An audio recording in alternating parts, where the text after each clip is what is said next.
So for the past few weeks, Nike's been doing these mystery drops on Nike.com and the Nike app. And I only have one word to describe pretty much everything that they dropped. Trash.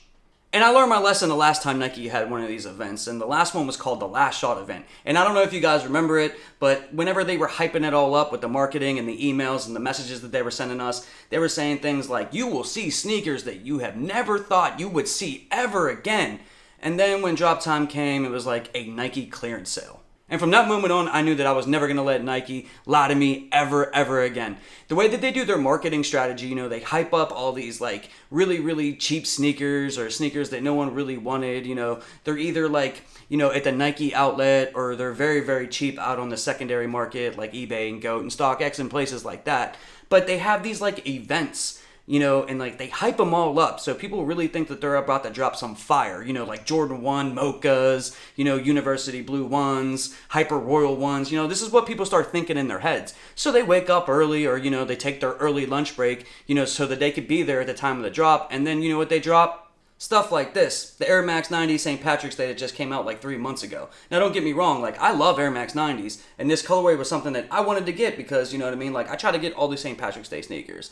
But whenever this originally came out on the sneakers app, it was like a week before St. Patrick's Day. It sold out really quick. I took my L, okay. And then they released it again on the sneakers app on St. Patrick's Day. Once again, got the L. Okay, I actually picked this up through Macy's.com of all places, So I was able to secure it. But, like, the thing about it is, like, I'd feel so much better about taking those L's if I never saw that sneaker restock on Nike.com again. But then, they drop them again, for this event, and now they're sitting on their website and no one's buying them. So, like, my size is available. So I know for a fact that they didn't just, like, make a whole bunch of sneakers like this all over again. They actually held these back from the release instead of just, giving them to us all at once, like when St. Patrick's Day was coming.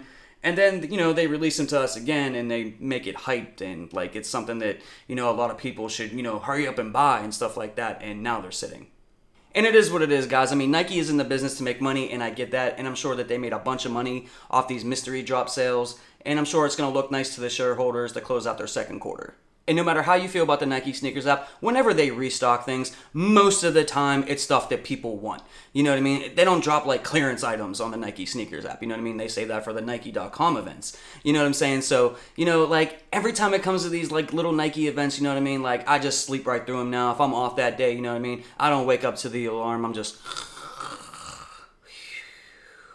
straight sleeping because I know that nothing that they drop on these little Nike.com events is really probably anything that I want. You know what I'm saying? Like, it's very rare that they drop stuff that, like, is fire. Most of it's just, stuff that no one really wanted, stuff that they took off the website to make it appear like it's sold out, and then, like, here goes a whole bunch of Air Max 90s again. You know what I'm saying? So, you know what I mean? Like, I just sleep right through that. Now, most recently, yesterday, which was Wednesday, June 30th, they had the final day of this. And once again, they hyped it all up, saying that you was going to get coveted sneakers, and a list already leaked. Like, people already knew pretty much what was going to be on there. You know what I mean? But, like, the best things that they had was the Jordan 5 Stealth 2.0 and the Jordan 9 University Gold. Now, I took L's on both of those sneakers on the Nike sneakers app. I tried to get both of them, and I caught the L. And then, like, I'm seeing them release again, like, on Nike.com. Like, I don't know how many pairs or anything that they have, but that was literally the best stuff that they had for this whole event was pretty much like those two sneakers, But guys, let me know how you feel about this. Like, did you cop anything from this event? You know what I mean? Was there anything that, like, you caught an L on that you maybe caught a dub on here? You know what I mean? Like, I don't really think you did, but, like, maybe you did. Like, I don't know. You know what I mean? Like, everybody likes different things. You know what I mean? Like, and I ain't trying to be on here, like, complaining or anything like that. Maybe there was some stuff. You know what I mean? Like, I could be wrong here. Like, maybe you guys really did want a whole bunch of Air Maxes. I doubt it, but, who knows? Like, but these, like, Nike events that they do, guys, like, it seems to be when they do them, it seems to be, like, nearing the end of a quarter, And if you're familiar with any kind of business, there's 4 quarters in a year, and they try to make every quarter, towards the end of it, boost the sales up a little bit so they could show more of a bigger profit for the shareholders and the CEOs and people who are going to collect bonus checks from these sales. But, guys, drop comments down below. Let me know what you think about this Nike mystery drop thing that they did the past couple of weeks, and let me know if you copped anything, because I didn't.